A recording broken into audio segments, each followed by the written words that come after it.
نحمده ونصلي على رسوله الكريم فاعوذ بالله من الشيطان الرجيم بسم الله الرحمن الرحيم قال رب اشرح لي صدري ويسر لي امري واحلل عقدة من لساني يفقهوا قولي.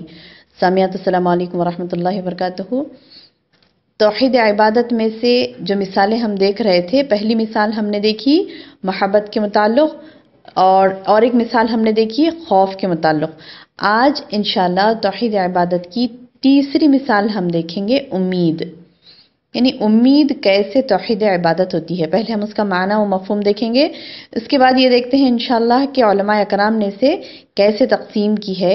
امید کے متعلق توحید عبادت کیسے ہوتی ہے یہ امید کیا ہے؟ امید کا معنی جب ہم دیکھتے ہیں تو امید کا معنی یہ ہوتا ہے محبوب اور پسندیدہ چیز کی توقع و طمع اور اس کا انتظار کرنا امید ہے.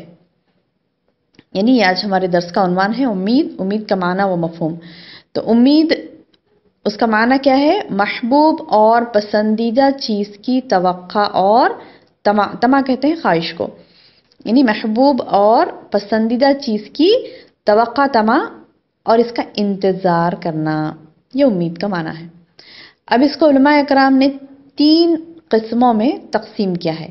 پہلی قسم ایسی امید جو کہ عبادت ہے، اور دوسری قسم ایسی امید جو کہ شرک ہے، اور تیسری قسم ہے تبعی امید. یعنی ہم پہلے سے دیکھیں گے انشاءاللہ. ان تین کو علماء اکرام نے تقسیم کیا، یعنی امید کی 3 قسمیں کی علماء اکرام نے. پہلی قسم امید جو کہ عبادت ہے، دوسری قسم امید جو کہ شرک ہے، اور تیسری تبعی امید.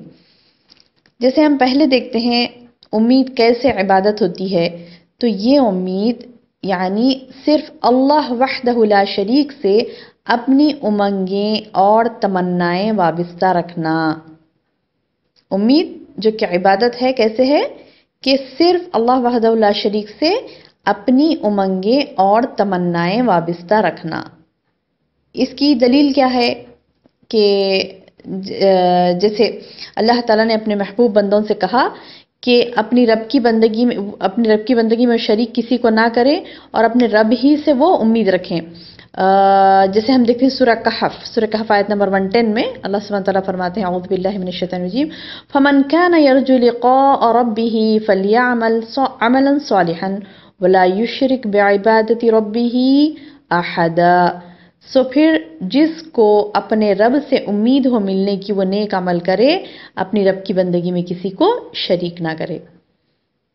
یہ اللہ تعالیٰ نے اپنے بندوں کے تعلق سے کہا کہ جس کو اپنے رب سے امید ہو ملنے کی وہ نیک عمل کرے، یعنی یہ امید جو ہوتی ہے. اور اکثر جگہ پر اللہ سبحانہ وتعالیٰ نے یعنی امید کے تعلق سے قرآن میں اور بھی آیا ہے کہ کیسے امیدیں لگاتے ہیں لوگوں سے وابستہ رکھتے ہیں، جبکہ اللہ ہی پر توکل کرنا چاہیے، اللہ ہی سے امید رکھنا چاہیے.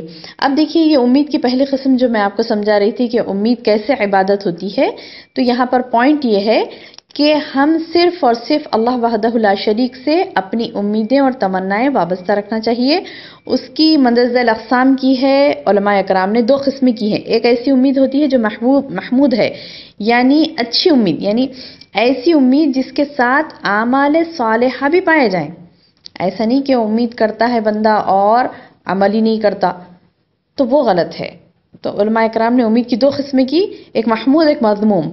محمود وہ یعنی ایسی امید جس کے ساتھ اعمال صالحہ بھی ہو، نیک اعمال بھی ہو، امید بھی ہو، اور امید کے ساتھ ساتھ پریکٹیکلی بھی ہو. صرف امیدیں لگا کے نہیں بیٹھ جائے، بلکہ امید کے ساتھ ساتھ وہ پریکٹیکل بھی ہو، اعمال صالحہ بھی اس کے اندر پائے جائیں. تو یہ امید محمود امید ہے، یعنی یہ امید صحیح امید ہے، اس کی تعریف کی گئی.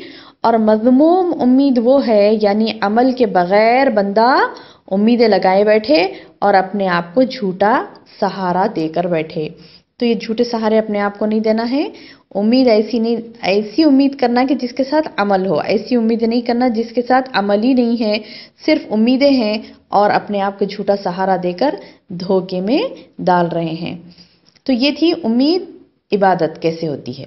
عبادت ایسے ہوتی ہے کہ اللہ ہی پر امید کی جائے، اللہ ہی سے امید رکھی جائے، اسی سے امنگیں، اسی سے تمنائیں وابستہ رکھیں، اور امید کے ساتھ ساتھ عمل صالح بھی ہو، اور اگر امید کے ساتھ عمل صالح نہیں ہوتا تو یہ مذموم امید ہے۔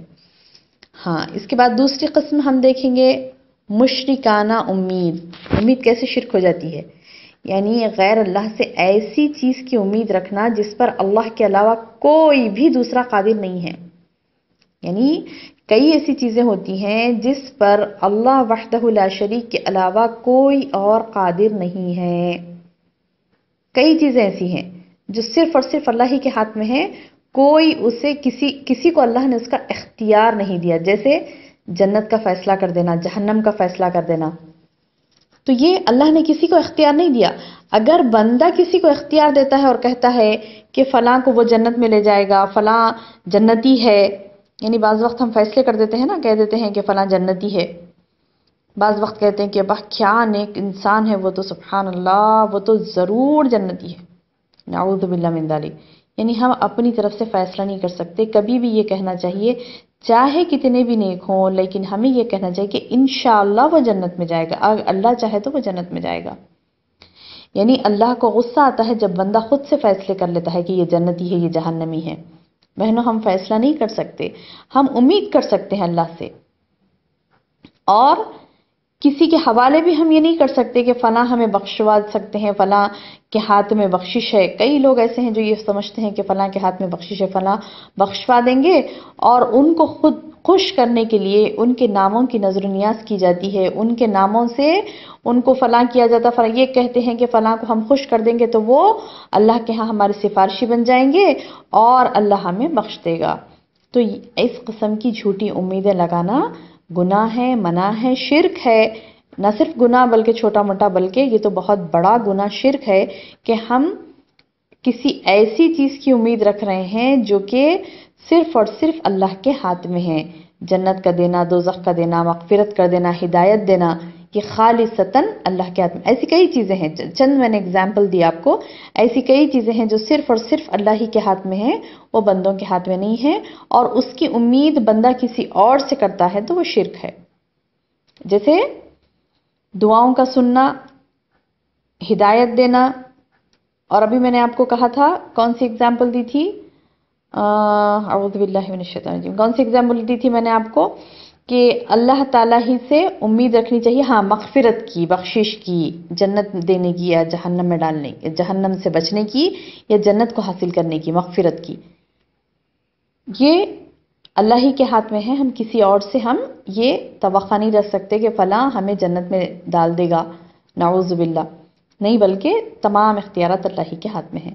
تو بہرحال امید کبھی شرک بھی بن جاتی ہے، کبھی عبادت ہوتی ہے، اور ایک امید جو ایکچولی جو طبعی ہوتی ہے، یعنی طبیعت میں ہوتی ہے انسان کے، جیسے کہ کسی انسان سے کسی ایسی چیز کی امید رکھنا، انسان سے امید رکھتا ہے، جیسے جس پر کوئی انسان قدرت بھی رکھتا ہے، یعنی ایسی امید کسی سے رکھ رہے ہیں کہ مثال کے طور پر آپ کسی سے یوں کہیں کہ میں امید کرتا ہوں کہ آپ میرے پاس تشریف لائیں گے، اس طرح سے کہہ سکتے ہیں۔ یعنی اگر آپ کوئی چیز کریں کہ یہ آپ کے پاس ہے، امید ہے مجھے کہ آپ یہ سنبھال کر رکھیں گے، امید ہے مجھے کہ آپ یہ واپس دے دیں گے، امید ہے مجھے کہ آپ میرے گھر تشریف لائیں گے، یعنی انسان کے اختیارات میں جو چیز ہے اس کے اوپر انسان امید انسان سے لگا سکتا ہے، لیکن اتنا اشد بھی نہیں ہو اس کے اندر کہ وہ اللہ سے امیدیں لگانا چھوڑ دے اور بندوں سے لگاتے پھرے۔ تو انشاءاللہ جو جتنا زیادہ اللہ سے امید لگائے گا، جو جتنا زیادہ اللہ سے امیدیں اپنی وابستہ کرے گا، تو اللہ تعالیٰ اس کو عبادت میں شمار کرتے ہیں۔ تو اللہ تعالیٰ سے دعا ہے کہ اللہ تعالیٰ ہمیں اس کی عبادت کو صحیح طور پر سمجھنے کی اور اس کو بجا لانے کی توفیق عطا فرمائے۔ آمین یا رب۔ السلام علیکم ورحمۃ اللہ وبرکاتہ۔